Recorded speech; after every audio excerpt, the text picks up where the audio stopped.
888-848-1669. With me in studio is Gabby Jurgens. She's an advocate for military families, which she is one. She wants to change the law, and it seems logical. It's known as a 2020 rule that leaves former military spouses like herself vulnerable to loss of benefits, and inspired by her life because you're a military daughter as well as a wife. Gabby, you have founded Homefront Girl, a line of products that pays tribute to the other half of the brave military spouses and children who sacrifice so much while their spouses, dads, moms serve. Welcome. Appreciate you coming in. Well, thank you so much. So right now, your personal circumstances is emblematic of some of the problems with this current system. Absolutely. I think I discovered that in the middle of a cancer fight when I was at Johns Hopkins, because like many military spouses, to be honest, this isn't something that is part of the out processing or that is informed to military spouses about what could happen in the event of a divorce.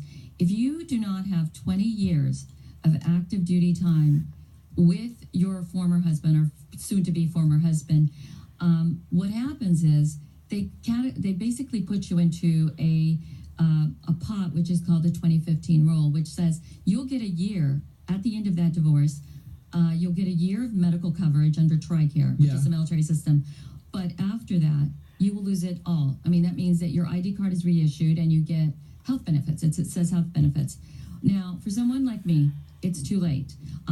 As I was fighting cancer, I went to the Senate Armed Services Committee and I met with one of the senior legislative aides along with my senator from Rhode Island. And we spoke for about an hour. And I explained to them that I knew it was too late for me, but that this law was really tragic because if you do have 20 years with your former husband, and you go through the divorce, and I know many, many wives that have that, and I'm very happy for them that they don't have that fear. But there's a lot of us out here that, as the military calls us, combat multipliers. We served one day, we're considered extraordinarily important to the mission. And then when life changes and you find yourself in a divorce, and you discover that you're missing 2.5 weeks, or you're missing a year, or you're missing one day, that it is gone. So what would you say the good threshold would be? I think that the good threshold, I actually had a very good conversation with a friend who is also a veteran of the Judge Advocate Corps, and we were discussing this, and she brought up a very good point, because I understand fiscally how they look at all of this, but I think that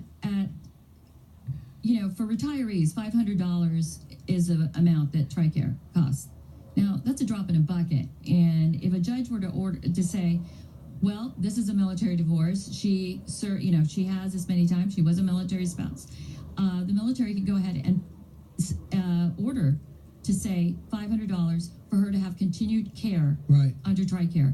I think that at the point when you have done that, I mean, my friend set this threshold at 10 years. I would say at 10 years, what really astounds me that really at 15, if you have traveled your entire life supporting the mission, supporting your military service member, and have foregone the opportunity of a career, which is very difficult in this life, to keep that, I think there is a correlation to say that, yes, there is cause to say that these were combat multipliers, and they... I always go back to the warrior ethos. Well, a couple of things. They also say, too, like, you look at these Navy SEALs, it's so physically taxing, none of them go 20. Yeah. And they're put in jobs that doesn't even mirror their skills just to finish out the string. They're like football players. Their knees are shot, their shoulders are shot. Who knows what they put through in terms of combat wounds. So almost none of them get 20, and that seems wrong. Yeah, but they can still go to the VA system. Now, think about the military families. Now, our children, if they will still have their ID cards through their father.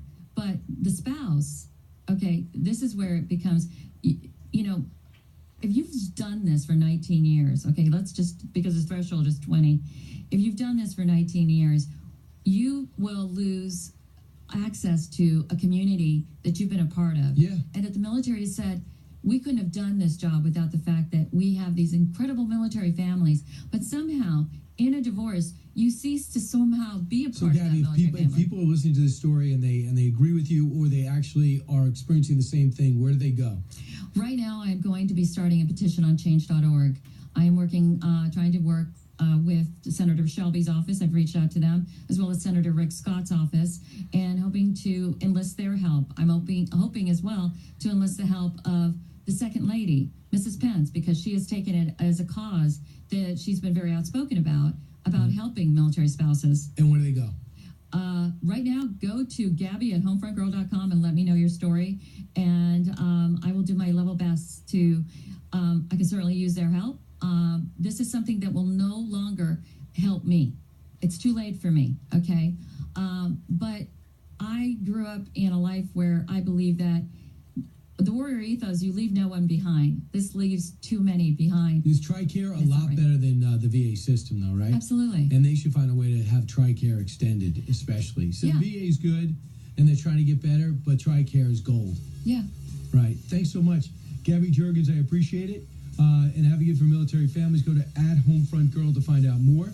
Go to briankilmeade.com/tour to find out where to see me in July as well as August. That is also historically based and very patriotic. Thanks for listening.